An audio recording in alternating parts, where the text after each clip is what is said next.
अच्छा जी। हम स्टार्ट करते हैं सीक्वेंसेस के साथ। सीक्वेंसेस में हमारे पास दो तरह की सीरीज़ हैं।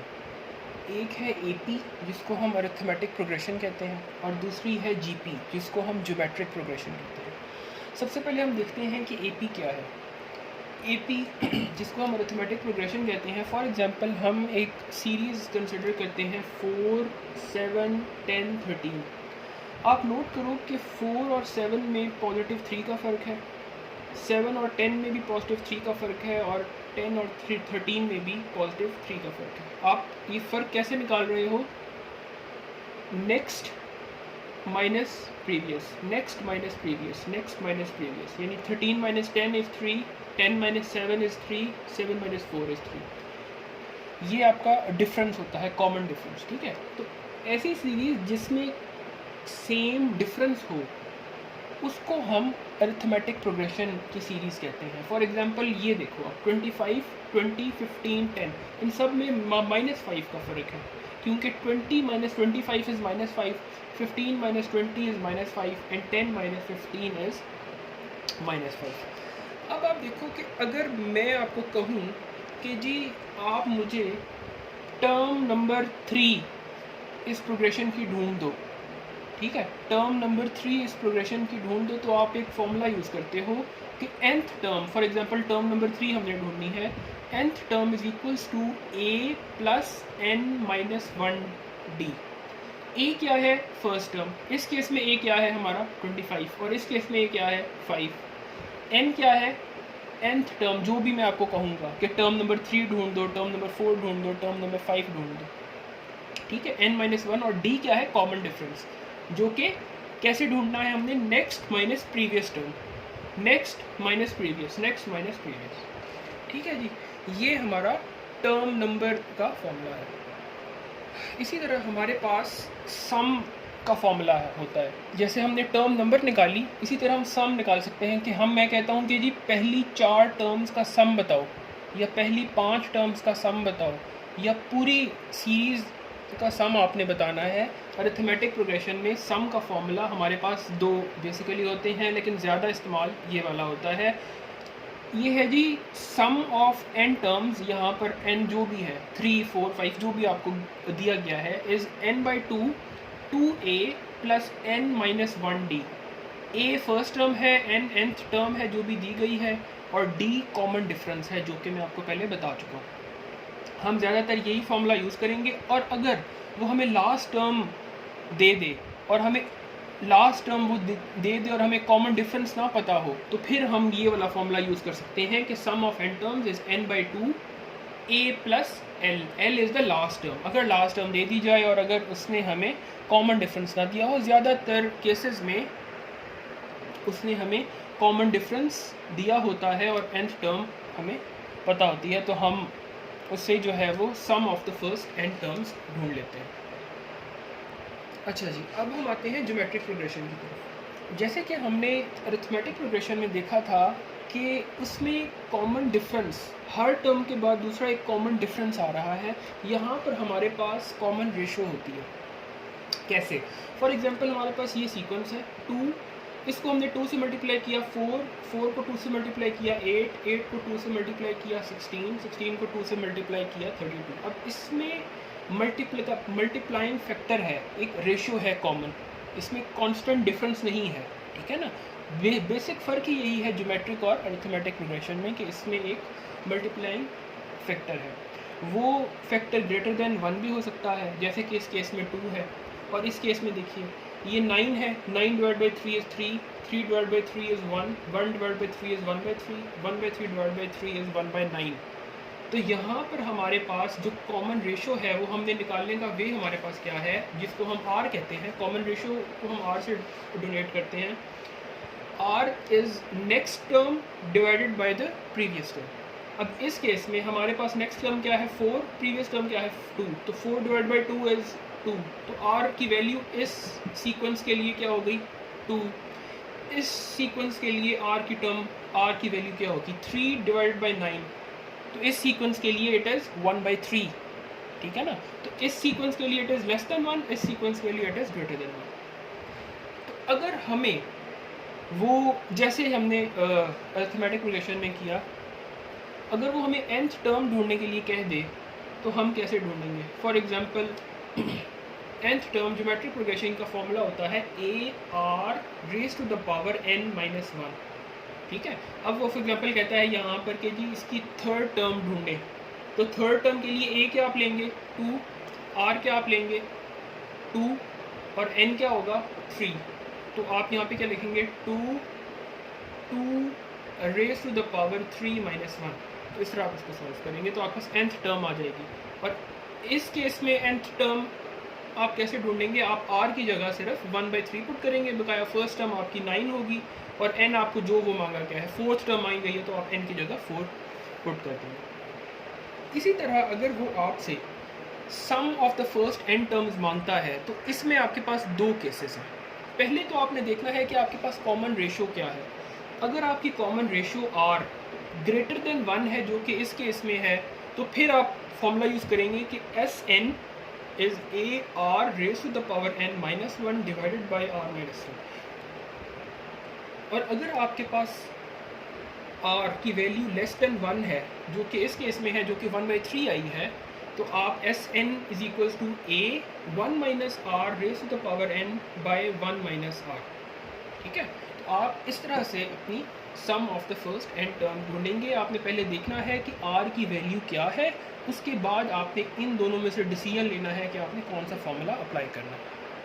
इसी तरह हमारे पास अगर r की वैल्यू ग्रेटर देन 1 भी नहीं है और लेस देन 1 भी नहीं है और इसके इन बिटवीन है, r इज़ बिटवीन -1 एंड 1। अगर आप देखते हैं कि किसी सीरीज़ में r इज़ बिटवीन -1 एंड 1, तो ऐसी सीरीज़ को हम क्या कहते हैं?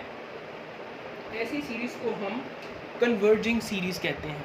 ठीक है, ये कन्वर्ज कर रही होती है, तो हम ऐसी सीरीज़ जिसकी value of r is between -1 और 1 से हम सम ऑफ इन्फिनिटी निकालने को वो आपको कहेगा। ठीक है, तो आपने सिंपली ये फॉर्मूला अप्लाई करना है a over 1 minus r. a क्या है फर्स्ट टर्म, r क्या है कॉमन रेशो, और common ratio would be between -1 and 1। ये आपने चेक कर लेना। अच्छा जी, यहाँ पर हमारे पास एक क्वेश्चन है, वो कहता है कि first term of an arithmetic progression AP is 12, यानी कि हमारे पास a की जो वैल्यू है वो 12 है, and the sum of the first 9 terms is 135, यानी S9 टर्म्स, S9 इज़ 135। अब उसने 9 टर्म्स, फर्स्ट 9 टर्म्स का हुआ, तो n की वैल्यू क्या है 9। तो अब यहाँ से हम इसका हमने क्या ढूंढना है? Find the common difference. अच्छा जी, यहाँ पे आपने फर्स्ट टर्म हो गई आपकी 12, आपने फर्स्ट 9 टर्म्स का सम गिवन है वो कि 135 है। ठीक है, अब आपने फॉर्मूला अप्लाई कर देना है Sn sum of n term is n/2 2a plus n minus 1d। ठीक है, आपको d चाहिए, n 9 है, a फर्स्ट टर्म 12 है और सम ऑफ n टर्म भी इसने दिया हुआ है 135। आपने सिंपली प्लग इन किया, 135 is equals to 9/2, 2a is 12 plus 9 minus 1 into d. यहाँ से d आपने ढूंढ लिया। d कैसे ढूंढा? ये 2 को इसके साथ मल्टीप्लाई किया, 9 के साथ डिवाइड किया, तो ये 30 हो गया। ये 12 इंटू 2 इज़ 24, 9 माइनस 1 इज़ 8 और ये d है, तो 8d। तो 8d is equals to 30 minus 24, 6 हो गया। तो d की क्या वैल्यू आ गई हमारे पास? कॉमन डिफरेंस क्या आ गया? 0.75। अच्छा जी, अगला क्वेश्चन आप देखें कि वो कहता है कि the first term of a geometric progression is 81 and the fourth term is 24। Find r the common ratio and find the sum to infinity. सबसे पहले देखें जी, हमने कॉमन रेशियो कैसे ढूंढी है। फर्स्ट टर्म 81 है, टर्म नंबर 4, फोर्थ टर्म हमारे पास 24 पहले की गिवन है। हमें ज्योमेट्रिक प्रोग्रेशन कि टर्म का फॉर्मूला हमने पढ़ा था कि चीज़ ARn-1 और वो पहले की गिवन है 24, a भी हमें गिवन है 81, तो हमने 81 a की जगह पुट करके r जो कि हमने ढूंढना है n 4 गिवन है, फोर्थ टर्म है, तो 4 minus 1 is equal to 24 put किया और इसको सॉल्व करके r की वैल्यू निकाल ली। 81 r cube is equal to 24, 81 divide हो गया, 24 बाई 81 बन गया। इसका हमने क्यूब रूट ले लिया क्योंकि ये r क्यूब है, तो r की वैल्यू हमारे पास क्यूब रूट लेने के बाद क्या आ गई 2/3। ये हमारे पास कॉमन रेशो है यानी r की वैल्यू। अब हमने सम टू इन्फिनिटी ढूंढना है। अच्छा, अब आप एक चीज़ नोट कर लें कि r की वैल्यू क्या आई है 2/3, ठीक है ना। It is greater than 1, it is greater than 1 and less than -1। तो इसका मतलब ये हुआ कि ये वो वैल्यू है जिससे सम ऑफ इन्फिनिटी निकलेगा, ये वैल्यू कन्वर्ज करेगी। कॉमन रेशियो ये ऐसी है कि जो कन्वर्ज करेगी, सही है ना। तो यहीं से आपको आइडिया हो जाना चाहिए था कि इसने कन्वर्ज करना है। तो हमने सम ऑफ इन्फिनिटी वैसे भी उसने मांग लिया, तो सम ऑफ इन्फिनिटी का फॉर्मूला क्या था हमारे पास, a/1 minus r। Common ratio 2/3, a क्या है हमारे पास 81, तो 81/1 माइनस 2/3। इसको हमने सॉल्व किया तो हमारे पास आंसर आ गया 243। अच्छा जी, अगला क्वेश्चन आप देखें, ये थोड़ा सा डिफरेंट क्वेश्चन है। कहते हैं कि जी Sn sum of first n term is 2n² plus 8n of an arithmetic progression, find the first term and the common difference. ठीक है, अब आपने ये देखना है कि Sn गिवन है यानी sum of the first n terms का एक्सप्रेशन गिवन है 2n² प्लस 8n, उसने खुद से दिया हुआ है। तो आपने सबसे पहले फर्स्ट टर्म ढूंढनी है। फर्स्ट टर्म क्या होती है, जो आपकी जब n इक्वल टू 1 होता है, so when n is equal to 1 the first term which is a, ठीक है ना, जो कि a होती है जिसको हम कह रहे होते हैं। तो S1 हमारा क्या हो जाएगा 1² plus 8 into 1 which is 2 plus 8 is 10। अब हमने सेकेंड टर्म ढूंढ के हम देखेंगे कि कॉमन डिफरेंस क्या है। ये हमारे पास सेकेंड टर्म आ गई, S2 is 2² plus 8 into 2 is equals to 24। तो ये हमारे पास क्या आ गया 4 इंटू इज़ 8 प्लस 16 इज़ 24। तो अब आप यहाँ पे देखो कि फर्स्ट टर्म 10 थी, ठीक है। S2 यानी sum of the two terms क्या आ गई 24। तो इसका मतलब क्या हुआ कि सेकंड टर्म क्या है 24 माइनस 10, ठीक है ना। तो सेकंड टर्म इसका मतलब कि 24 माइनस 10 है। 24 माइनस 10 क्या होता है 14। तो इसका मतलब क्या हुआ कि हमारे पास हमारे आंसर्स आ गए। फर्स्ट टर्म 10 आ गई a, और कॉमन डिफरेंस भी आ गया हमारे पास। कॉमन डिफरेंस हम अरिथमेटिक प्रोग्रेशन में कैसे निकालते थे, नेक्स्ट माइनस प्रीवियस वैल्यू। तो 14 माइनस 10 हमारे पास क्या आ गया 4, ये हमारे पास डिफरेंस आ गया। और a जो कि फर्स्ट टर्म है वो हमारे पास क्या आ गई 10। अच्छा जी, एक और क्वेश्चन है हमारे पास, वो कहता है कि the find the sum of the first 10 terms of a geometric progression 81, 56, 36। अच्छा, फर्स्ट 10 टर्म्स उसने कहा है, तो इसका मतलब ये हुआ कि n की वैल्यू क्या हो गई 10, ठीक हो गया। उसके बाद उसने कहा ये ज्योमेट्रिक प्रोग्रेशन है, तो इसका मतलब ये हुआ कि हमें कॉमन रेशियो ढूंढनी है। कॉमन रेशियो ढूंढने का वे क्या था, next value divided by the previous value. तो आप ज़रा ढूंढें r is equals to 56 divided by 81 क्या आ जाता है जी हमारे पास, ये बन जाता है जी 2/3। r की वैल्यू हमारे पास आ गई। अब हमने क्या करना है, सम ढूंढना है, सम ऑफ द फर्स्ट 10 टर्म्स, यही कहा है ना। तो S10 इज इक्वल्स टू, सबसे पहले हम फॉर्मूला लिख लेते हैं a, ये अब कौन सा फॉर्मूला अप्लाई होगा यहाँ पर, for r is less than 1, ठीक है ना। दो फॉर्मूलाज हमने डिस्कस किए थे, ये r लेस देन 1 है क्योंकि 2/3 है। तो a 1 minus r raise to the power n divided by 1 minus r, ठीक है। इसके अगर आप वैल्यूज पुट कर लो, a दिया हुआ है 81, 1 minus r is 2/3 raise to the power n is 10 divided by 1 minus 2/3, ठीक है जी। इसको अब आप जब सॉल्व करोगे कैलकुलेटर पे तो आपका आंसर आ जाएगा 238.786। अच्छा जी, हमारे पास अगला क्वेश्चन जो था वो ये था कि sum of all the terms in the arithmetic progression is 180, 175, 170 और हमारे पास 25 जो कि लास्ट टर्म होती है वो गिवन है, बीच वाली टर्म्स नहीं गिवन। तो अब हमने सम ढूंढना है ऑफ ऑल द टर्म्स, ठीक है जी। अब सबसे पहले हम कॉमन डिफरेंस देख लेते हैं क्योंकि ये अरिथमेटिक प्रोग्रेशन है।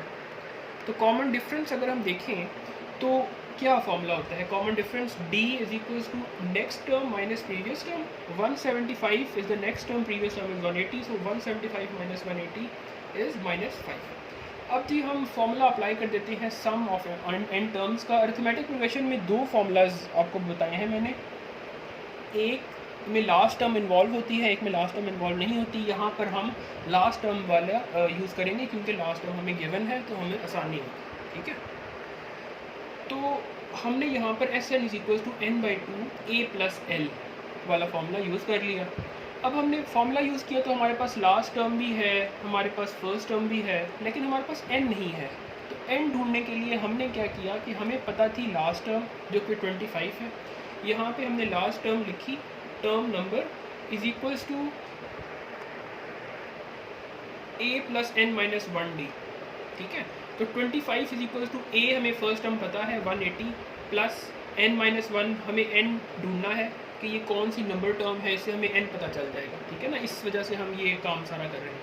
तो n-1 into d is -5, 25 1 is equals to 180 plus -5 into n -5n plus -5 into -1 is +5। इसी तरह हम इस ब्रैकेट को खोल लेंगे तो -5n प्लस 5 हो जाएगा। फिर इसी तरह हम 5n को वहाँ ले जाएंगे और 185 माइनस 25 इज़ 160 और n की वैल्यू हमारे पास आ जाएगी 160 डिवाइडेड बाई 5 विच इज़ 32। तो n की वैल्यू हमारे पास आ गई 32। अब हम सिंपली इस वैल्यू को अपने इस फॉर्मूला में पुट कर देंगे।